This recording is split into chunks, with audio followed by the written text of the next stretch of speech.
Hello friend, स्वागत है आपका हमारे यूट्यूब चैनल ज्ञान स्थली में।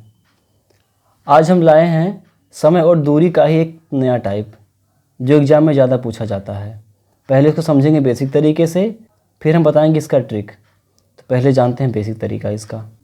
क्वेश्चन दिया हुआ है, एक आदमी ने एक निश्चित दूरी 8 किलोमीटर प्रति घंटे की चाल से पूरी की और वापसी की यात्रा 6 किलोमीटर प्रति घंटे की चाल से पूरी की। कुल दूरी तय करने में उसे 3.5 घंटे लगे, तो उसके द्वारा तय की गई दूरी कितनी होगी। यहाँ पे ना दूरी दी हुई है और जो घंटे दिए हुए हैं वो कुल दूरी तय करने में लगे घंटे हैं। मतलब हमारे जो स्थान है उसके बीच की दूरी अभी एग्जैक्ट क्लियर नहीं है, तो इसको हम लगाएंगे मान के। हम इसको मान लेंगे कि माना दोनों स्थानों के बीच की दूरी जो है वो है d किलोमीटर या x किलोमीटर, कुछ भी आप मान सकते हैं। तो यहाँ मानेंगे माना दोनों स्थानों के बीच की दूरी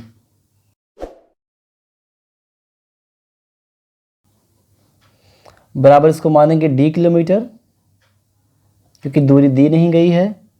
ये कोई दो पॉइंट हो गए A और B। अगर जो जाने की चाल है इसकी वो है 8 किलोमीटर प्रति घंटा, जो जा रहा है उसका जो चाल है 8 किलोमीटर प्रति घंटा है, और उसी दूरी को वापस लौट रहा है जब ये, तो इसका जो चाल है वो घट जाता है, वो 6 किलोमीटर प्रति घंटा हो जाता है। जा रहा है 8 किलोमीटर के घंटे के हिसाब से और आ रहा है 6 किलोमीटर प्रति घंटे के हिसाब से। अब ये जो है ये तय की गई दूरी पूछ रहा है, मतलब इसने कितनी दूरी तय की।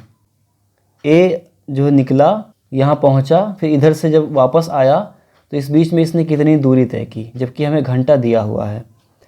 तो हम क्या करेंगे, जो हमारा समय लगेगा जाने में लगा समय प्लस आने में लगा समय बराबर कुल लगा समय दिया हुआ है। यहाँ जो समय दिया हुआ है वो कुल लगा हुआ समय दिया हुआ है, जो कुल दूरी हमने तय की है उसके हिसाब से जो है मतलब समय दिया हुआ है। और इसके चाल जो हैं, जाने के आने के चाल अलग अलग हैं और दूरी सिर्फ एक ही दी हुई है। तो हम जाने का चाल के हिसाब से पहले दूरी काउंट करेंगे, फिर आने की जो चाल है उसके हिसाब से दूरी काउंट करेंगे। तो दोनों की जो दूरी काउंट होगी वो मिलकर बनाएगी कुल दूरी। तो यहाँ हम लिखेंगे जाने में लगा समय प्लस आने में लगा समय बराबर यात्रा में कुल लगा समय। इसके फार्मूला आप जानते होंगे, समय बराबर क्या होता है, दूरी बटे चाल। दूरी हमारी क्या है, हमने माना है d किलोमीटर, मतलब यहाँ से यहाँ तक की दूरी रहेगी वो d किलोमीटर है। तो हमें यहाँ समय ज्ञात करना है, तो जाने में लगा समय यानी दूरी बटे चाल। तो दूरी हमारी है d में हमने माना है, यहाँ लिखेंगे d, और चाल कितनी है 8 किलोमीटर, यानी कि यहाँ हो जाएगा 8। जाने में लगा समय बराबर दूरी बटे चाल प्लस आने में लगा समय। इधर से आने पर जो समय लगेगा वो भी डिपेंड करेगा इसके चाल पे। तो दूरी सेम है, जाने की दूरी भी d है, आने की दूरी भी d है। तो यहाँ अगर दूरी सेम है तो यहाँ हो जाएगा d बटे जो इसका चाल है वो है 6 किलोमीटर, यहाँ हो जाएगा 6 बराबर कितना दिया हुआ हमारा पूरा समय जो दिया हुआ है वो है 3 सही 1/2। ये पूरा हमारा समय दिया हुआ है। पहले इसको हम सॉल्व कर लेंगे।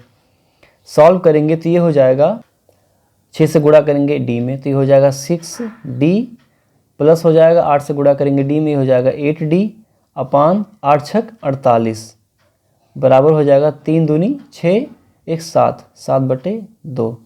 इसको और सॉल्व करेंगे तो ये 8 6 14d हो जाएगा बटे 48 बराबर 7/2।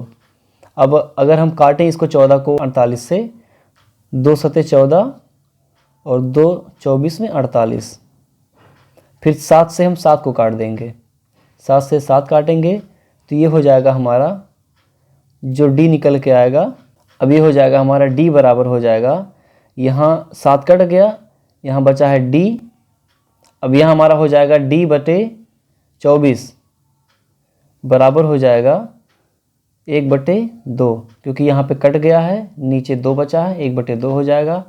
इसको और सॉल्व करेंगे, 2 से काटेंगे 24 को, ये हो जाएगा 12। तो d बराबर आया 12। दोनों स्थानों के बीच की दूरी हमने माना है वो आया है 12, लेकिन ये पूछ रहा है उसने कितनी दूरी तय की, यानी कि ये जितनी दूरी जाने की है उतनी दूरी आने की भी है, और ये कुल दूरी पूछ रहा है। हमें अभी एक ही दूरी मिली है लेकिन दूरी सेम है, इसलिए हमें डी का डबल कर देना है। जितनी दूरी तय की उसने जाने में उतनी दूरी तय की उसने आने में, तो ये हो जाएगा हमारा डी आया है, तो जाने का और आने का दोनों को मिलाएंगे तो ये हो जाएगा 2D, यानी कि 12 + 12 बराबर 24 किलोमीटर। इसने 24 किलोमीटर की दूरी तय की, जो हमारा आंसर आएगा 24 किलोमीटर आएगा। चलिए देखते हैं इसको हम ट्रिक से कैसे कर सकते हैं।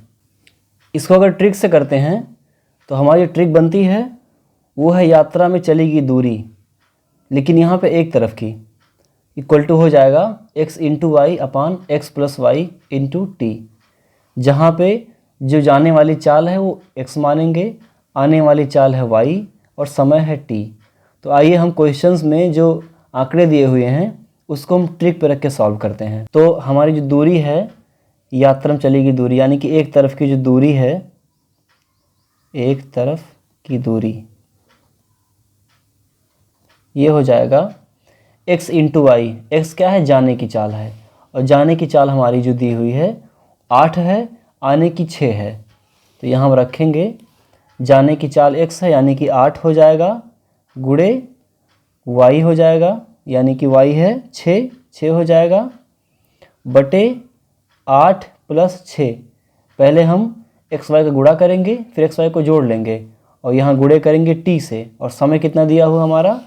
समय दिया हुआ है 3.5 घंटे, 3 × 1/2। तो यहाँ हम लिख लेंगे 3 × 1/2। अब जो सॉल्व करेंगे इसको तो ये हो जाएगा 8 × 6 = 48 बटे 8 × 6 = 14 गुणे 3 दूनी 6 = 7, 7/2। हम काटेंगे 7 से 14 को, 7 दूनी 14 हो जाएगा, 2 से काटेंगे 48 को, ये हो जाएगा 24। ये हो जाएगा 24/2। इसे फिर भाग करेंगे 2 से 24 में, तो ये हो जाएगा 2 × 24 यानी कि 12 किलोमीटर। अब ये सिर्फ एक तरफ की दूरी है। अगेन हमें क्या करना है? इसका डबल कर देना है। हमें पूरी दूरी पूछ रहा है इस क्वेश्चन में, तो हमें दूरी को डबल कर देना है, यानी कि 12 + 12 तो हो जाएगी पूरी दूरी बराबर 12 + 12 बराबर 24 किलोमीटर। ये हमारा आंसर हो जाएगा। तो उम्मीद करते हैं आपको ये वीडियो समझ में आया होगा। अगर इनमें से कुछ आपको डाउट रह गया हो तो आप कमेंट बॉक्स में लिख के ज़रूर बताइए। अगर आपने अभी तक हमारे चैनल को सब्सक्राइब नहीं किया तो इसे सब्सक्राइब कर लें, जिससे आने वाली वीडियो आप तक सबसे पहले पहुँचे।